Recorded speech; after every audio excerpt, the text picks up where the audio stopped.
मसला ये नहीं है खबर देने का, मसला ये खबर देने के बाद आपके साथ क्या होगा, मेरे साथ क्या होगा, मैं कहाँ होऊंगा, मुझे कुछ होगा तो मेरे बच्चे कहाँ जाएंगे। आप देख लें, इससे पहले जो साफ़ी शहीद हुए उनकी फैमिलीज किस हालत में है। हमारा ये ख्याल है कि 1000 से ऊपर फेक जर्नलिस्ट है जिनका जर्नलिज्म से दूर दूर तक ताल्लुक नहीं है। उसमें नाई है, मोची है, दर्जी है, प्रॉपर्टी डीलर है, किसी की भाभी है, किसी की गर्लफ्रेंड है, किसी की पुप्पी की बेटी है। 3500 मेंबर बन गए। आज मैं चैलेंज करता हूं कि प्रेस क्लब के तमाम साबिक अहदेदार, मैं प्रेसिडेंट रहा हूं, मैं अपने आप को सबसे पहले इंक्लूड करता हूं, मेरे समेत तमाम अहदेदारों के साथ चेक किए जाए। मेरी पैदाइश से लेकर अब तक तमाम असास चेक किए जाए, मैं देने को तैयार हूं। आए, अरबपति खरबपति बन चुके हैं लोग।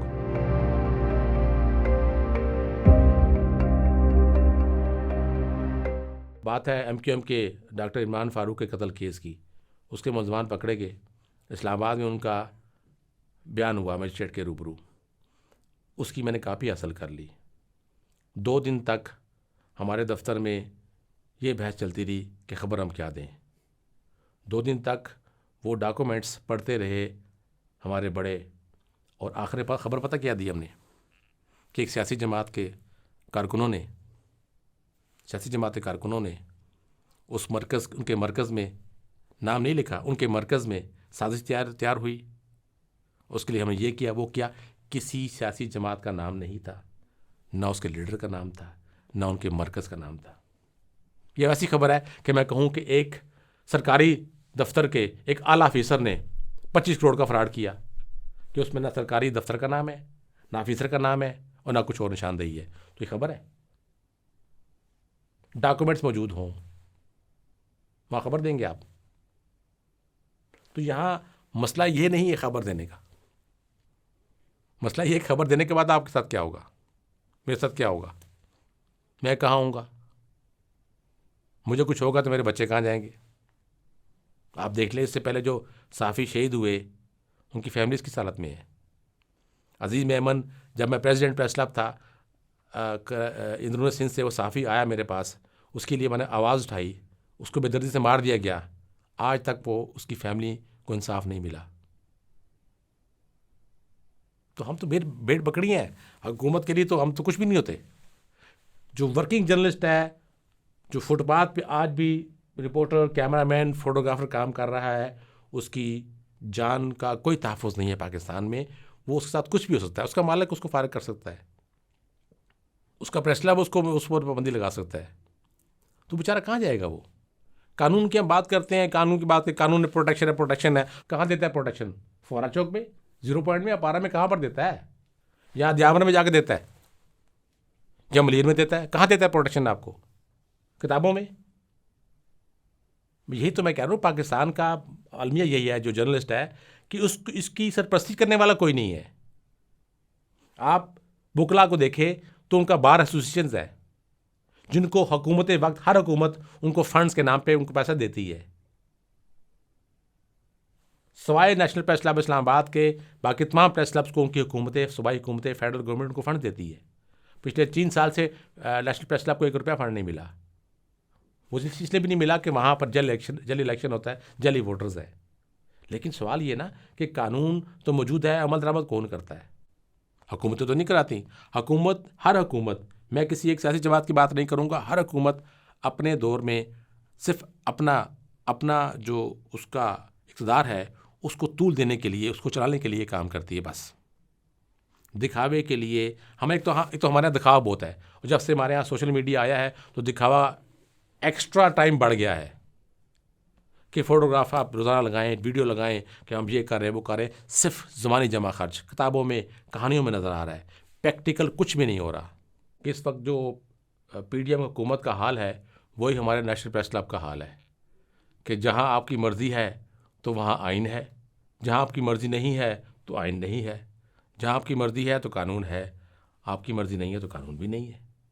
मतलब आप अपने मर्ज़ी से आइन, कानून, ज़ाब्ते, इखलाक, कुछ भी आप कह लें, उसको आप अपनी मर्ज़ी ट्विस्ट कर लें, उसको अपना जो रंग देना चाहें, जो शक्ल देना चाहें, उसको आप घुमा के उस ग्लोबल को आप अपनी शक्ल दे दें, तो आपकी मर्ज़ी है। अदरवाइज़ आइन, कानून, इखलाकियात तो रह नहीं गई, सिर्फ अपने इक़्तिदार को तूल देना है। प्रेस क्लब पे आप देख लें कि ऐसा तारीख में नहीं हुआ। 3500 मेंबर बन गए। 3500 मेंबर्स में से हमारा ये ख्याल है कि 1000 से ऊपर फेक जर्नलिस्ट है, जिनका जर्नलिज्म से दूर दूर तक ताल्लुक़ नहीं है।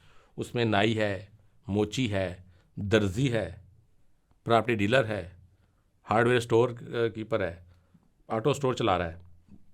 आज मैंने दिया है एक ऑयल टैंकरों का सदर रहा है, अहदेदार रहा है, वो भी एक बहुत बड़ी स्टोरी है, वो भी आपका मेंबर है। तो किसी की भाभी है, किसी की गर्लफ्रेंड है, किसी की पुप्पी की बेटी है, वो मेंबर बन गए। तो मेरा ख्याल है कि अब हमें इस बात पर सोचना चाहिए कि अब हम प्रेस क्लब छोड़ दें, जो हम एक्चुअल वर्किंग जर्नलिस्ट हैं वो प्रेस क्लब छोड़ दें, और फिर जो नाई मोची हैं वो जाके प्रेस क्लब संभाल लें, फिर वो चलाएं, हम फिर अलग हो जाते।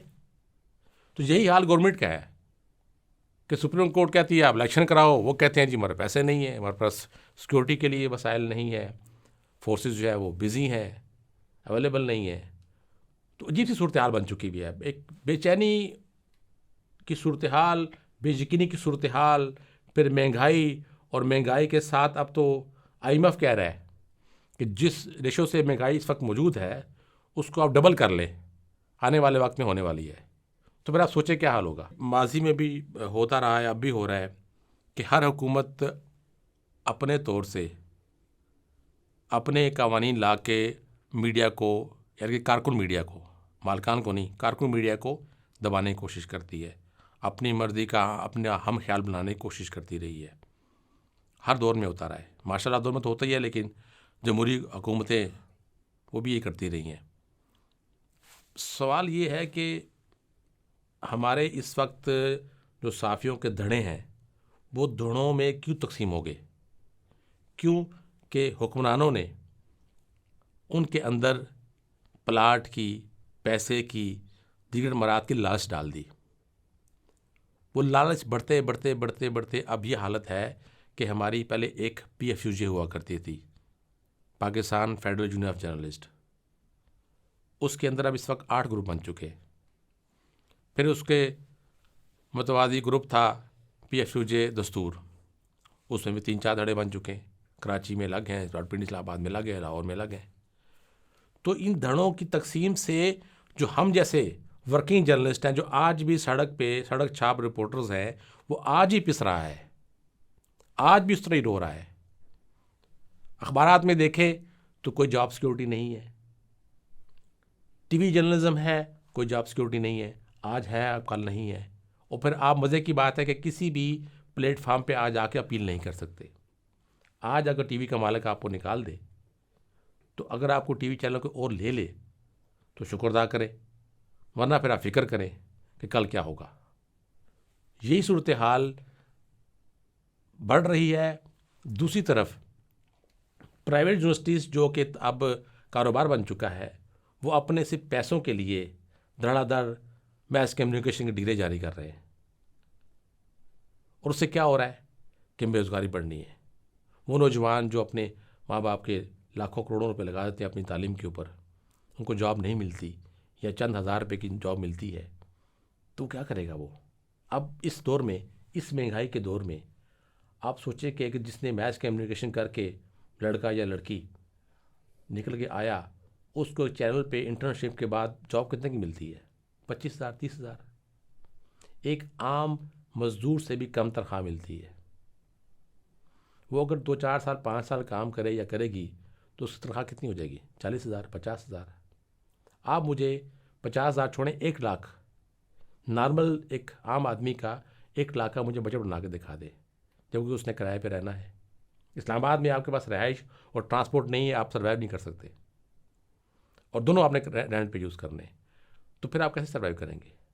आप 3 वक्त का खाना, अकेले भी आप रह रहे हो इस्लामाबाद में, चले आपने क्वार्टर पे जगह ले ली, 5-7 हज़ार रुपये किराया दे दिया आपने, 15-20 हज़ार रुपये, 25 हज़ार रुपये आपका हर महीने आपका सिर्फ खाने का खर्चा है, आपकी ट्रांसपोर्टेशन, आपकी खुशी गमी अगर आपने घर नहीं भेजे तो कैसे पूरा करेंगे आप? और आगे फिर कोई आपको नज़र भी नहीं आ रहा, एक कानून तो है नहीं। अभी हाई कोर्ट में मामला चल रहा है कि जो इलेक्ट्रॉनिक मीडिया है उसके लिए कोई मैकेनिज़्म बनाया जाए, जॉब प्रोटेक्शन मिले हो, कोई इस मीडिया से, जैसे आप है, मैं हूँ, कोई और दूसरा साथी है, वो इस फील्ड में है तो वो अपनी प्रोटेक्शन, जॉब प्रोटेक्शन के लिए कहाँ जाएगा, किसके सामने जाके अपनी आवाज़ उठाएगा, किससे बोलेगा, किससे फरियाद करेगा? कोई ऐसा प्लेटफॉर्म नहीं है। अखबारात के लिए मौजूद है RTNE, लेकिन वहाँ पर भी साल केस चलते हैं। तो वो बेचारा तो पिस गया। अब देखना हमारे इस मीडियम में ब्यूरो चीफ, एडिटर्स के अलावा नीचे बैठे हुए कौन है? News editor. वर्किंग जर्नलिस्ट में कौन आ गया? आपका reporter, chief reporter, cameraman, photographer, और सबसे ज़्यादा पिसा हुआ तबका वो है अखबारात में काम करने वाला सब एडिटर, न्यूज़ एडिटर। इसको जानता कोई नहीं है, जिसको कोई नहीं जानता। वो आज भी इंतहाई कलील तनख्वाह ले रहा है। मैं ऐसे दर्जनों साफ़ियों को जानता हूँ जो मोस्ट सीनियर जर्नलिस्ट है, जिन्होंने सारी उम्र डेस्क पे गुजार दी। वो आज भी 15,000, 20,000, 25,000 पे काम करने पर मजबूर है। जवान बच्चे हैं उनके, और वो 25,000, 20,000 रुपये तनख्वाह पे पार्ट टाइम काम करने पर मजबूर हैं। क्यों मजबूर हैं? आखिर उनके पास कोई रास्ता नहीं है, कोई वसाइल नहीं है, कोई उंगली पकड़ने वाला नहीं है। हमारे तमाम जो ग्रुप्स हैं, नाम निहाद ग्रुप्स हैं, यूनियन के, प्रेस क्लब के, वो सिर्फ अपना माल ऐंठ रहे हैं। आज मैं चैलेंज करता हूं कि प्रेस क्लब के तमाम साबिक अहदेदार, मैं प्रेसिडेंट रहा हूं, मैं अपने आप को सबसे पहले इंक्लूड करता हूं, मेरे समेत तमाम अहदेदारों के साथ चेक किए जाए। मेरी पैदाइश से लेकर अब तक तमाम असास चेक किए जाए, मैं देने को तैयार हूँ। आए, अरबपति खरबपति बन चुके हैं लोग। कहाँ से? मुझे और आपको, आपका खून बेचकर। ये वो बड़ा अलमिया है। इसी तरह हम पाकिस्तान में देखें तो पाकिस्तान में अमीर जो है वो अमीर होता जा रहा है और गरीब गरीब तर होता जा रहा है। तो जब तक ये तकसीम, ये चीज़ें बैलेंस नहीं होंगी ना, डिसबैलेंस रहेंगी, तो हम लोग इस तरह ही पिसते रहेंगे। देखिए, मसला ये नहीं कि कानून बना जाए, मसला ये है कि अमल दरामद कौन कराएगा। कानून तो पहले भी मौजूद है ना। 1973 का आइन जो है वो आपको प्रोटेक्ट करता है। अमल दरामद कौन कराएगा? अखबारात की हद तक या TV चैनल की हद तक अब पेमरा है, वो हुक्मरानों के इशारों पे चलता है। कोई भी उसका चेयरमैन होगा वो हुकूमत वक्त इशारों पे चलेगा। इस साफ़ी को मुंह बंद कर दो, उस चैनल को और ऑफेयर कर दो, वो तो करता है। लेकिन उसके दीगर अख्तियारात में जो कारकुन साफ़ी है, उसकी प्रोटेक्शन का भी उसके पास अख्तियार है, उस तरफ वो नहीं जाता, क्योंकि वहाँ से कुछ नहीं मिलना। जो चेयरमैन बैठा होगा, बाकी बोर्ड के लोग बैठे होंगे, वो अपनी जॉब प्रोटेक्शन, अपने अपने आप को बचा रहे होंगे ना। वो तो आप मेरे आपके लिए नहीं लड़ेंगे। क्यों लड़ेंगे? वो क्यों आवाज़ उठाएंगे? और किससे उठाएंगे? मालकान से। मालकान एक माफिया है बहुत बड़ा, जो हर हुकूमत को सलाम करता है सुबह उठ के और रात उसको गुड नाइट कहता है।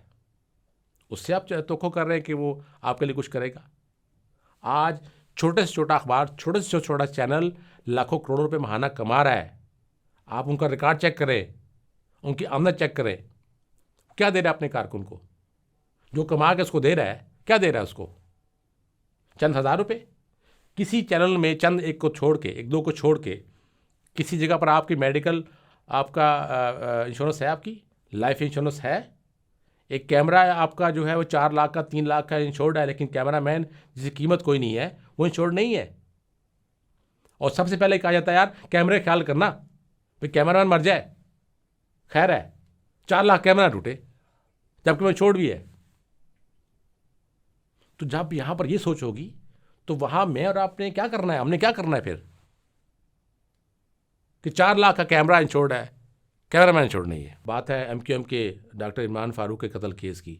उसके मुलजमान पकड़े गए, इस्लामाबाद में उनका बयान हुआ मजिस्ट्रेट के रूबरू। उसकी मैंने कापी हासिल कर ली।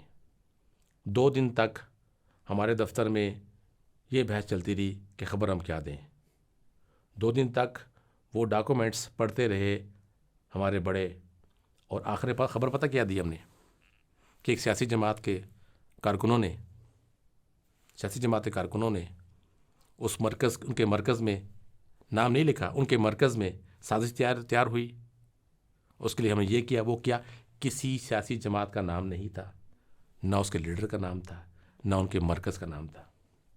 यह वैसी खबर है कि मैं कहूँ कि एक सरकारी दफ्तर के एक आला ऑफिसर ने 25 करोड़ का फ्रॉड किया, कि उसमें ना सरकारी दफ्तर का नाम है, ना ऑफिसर का नाम है, और ना कुछ और निशानदेही है। तो ये खबर है, डॉक्यूमेंट्स मौजूद हों, वहाँ खबर देंगे आप। तो यहाँ मसला ये नहीं है खबर देने का, मसला ये खबर देने के बाद आपके साथ क्या होगा, मेरे साथ क्या होगा, मैं कहाँ हूँगा, मुझे कुछ होगा तो मेरे बच्चे कहाँ जाएंगे। आप देख लें, इससे पहले जो साफ़ी शहीद हुए उनकी फैमिलीज़ किस हालत में है। अजीज़ मेमन, जब मैं प्रेसिडेंट प्रेस क्लब था, इंद्रुन सिंह से वो साफ़ी आया मेरे पास, उसके लिए मैंने आवाज़ उठाई, उसको बेदर्दी से मार दिया गया। आज तक वो उसकी फैमिली को इंसाफ नहीं मिला। तो हम तो भेड़ बकरियाँ हैं हुकूमत के लिए, तो हम तो कुछ भी नहीं होते। जो वर्किंग जर्नलिस्ट है, जो फुटपाथ पे आज भी रिपोर्टर, कैमरामैन, फोटोग्राफर काम कर रहा है, उसकी जान का कोई तहफ़्फ़ुज़ नहीं है पाकिस्तान में। वो उसके साथ कुछ भी हो सकता है, उसका मालिक उसको फारिग कर सकता है, उसका प्रेस क्लब उसको उस पर पाबंदी लगा सकता है। तो बेचारा कहाँ जाएगा वो। कानून की हम बात करते हैं, कानून की बात, कानून में प्रोटेक्शन है, कहाँ देता है प्रोटेक्शन? फोरा चौक में, 0 पॉइंट में या पारा में कहाँ पर देता है? या दियावर में जाके देता है, या मलीर में देता है? कहाँ देता है प्रोटेक्शन आपको? किताबों में। यही तो मैं कह रहा हूँ, पाकिस्तान का अलमिया यही है, जो जर्नलिस्ट है, कि इसकी सरपरस्ती करने वाला कोई नहीं है। आप बुकला को देखें तो उनका बार एसोसिएशन है, जिनको हुकूमत वक्त, हर हुकूमत उनको फंड्स के नाम पे उनको पैसा देती है। सवाए नेशनल प्रेस क्लब इस्लामाबाद के, बाकी तमाम प्रेस क्लब्स को उनकी हुकूमतें, सूबाई हुकूमतें, फेडरल गवर्नमेंट उनको फ़ंड देती है। पिछले 3 साल से नेशनल प्रेस क्लब को 1 रुपया फ़ंड नहीं मिला। वो इसलिए भी नहीं मिला कि वहाँ पर जल इलेक्शन होता है, जली वोटर्स है। लेकिन सवाल ये ना कि कानून तो मौजूद है, अमल दरामद कौन करता है? हुकूमतें तो नहीं कराती। हर हुकूमत, मैं किसी एक सियासी जमात की बात नहीं करूँगा, हर हुकूमत अपने दौर में सिर्फ अपना जो उसका इक़्तिदार है उसको तूल देने के लिए, उसको चलाने के लिए काम करती है, बस दिखावे के लिए। हमें एक तो हमारे यहाँ दिखावा बहुत है, और जब से हमारे यहाँ सोशल मीडिया आया है तो दिखावा एक्स्ट्रा टाइम बढ़ गया है कि फ़ोटोग्राफ आप रोज़ाना लगाएं, वीडियो लगाएं कि हम ये कर रहे हैं, वो कर रहे हैं। सिर्फ ज़मानी जमा खर्च किताबों में, कहानियों में नज़र आ रहा है, प्रैक्टिकल कुछ भी नहीं हो रहा। बहुत ज़्यादा फ़र्क, ज़मीन आसमान का फ़र्क आ चुका है। पहली बात तो ये कि उस वक्त का जो रिपोर्टर था, जर्नलिस्ट था, उसकी महदूद आमदन थी, इंतहाई कलील तनख्वाह थी, महंगाई भी कम थी, और उसके पास टेक्नोलॉजी नहीं थी।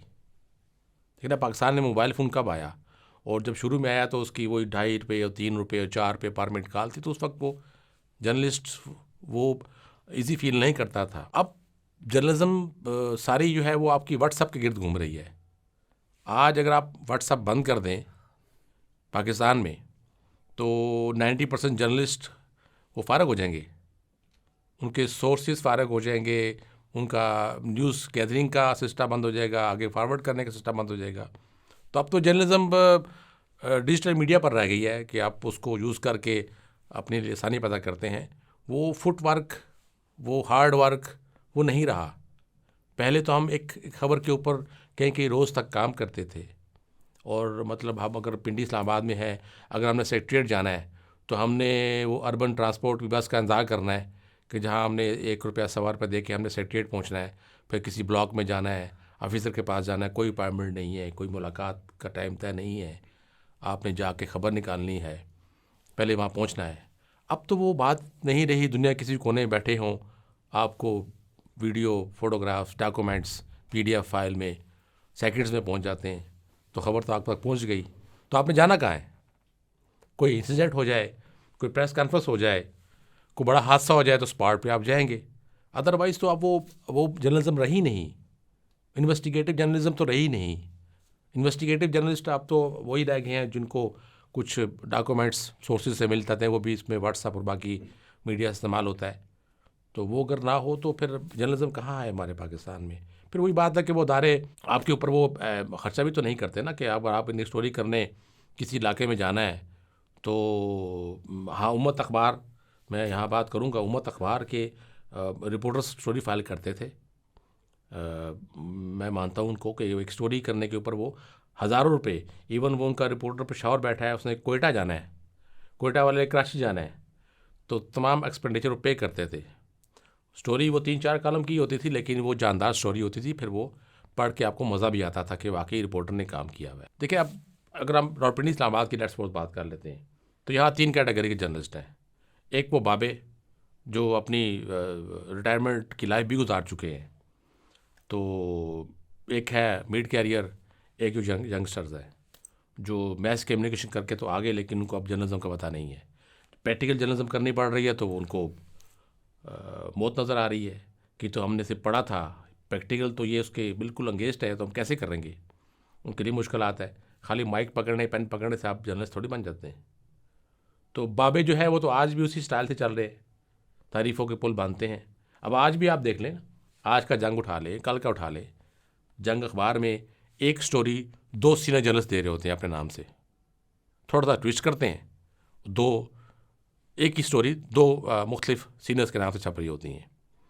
तो अब उसमें खबरियत कहाँ है। अब तो लोग प्रेस रिलीज़, कोई भी अब इवन कौमी सलामती का इजलास हो तो आप मजबूर होते हैं कि प्रेस रिलीज़ को फॉलो करें। अंदर एक स्टोरी आप देख के देखें, फिर क्या हाल आपका हाल होगा। कहाँ से निकालेंगे, कौन देगा आपको। जो देगा वो खुद भी ख़तरे में होगा और आप भी ख़तरे में, मैं भी ख़तरे में, वो चलाएगा कौन।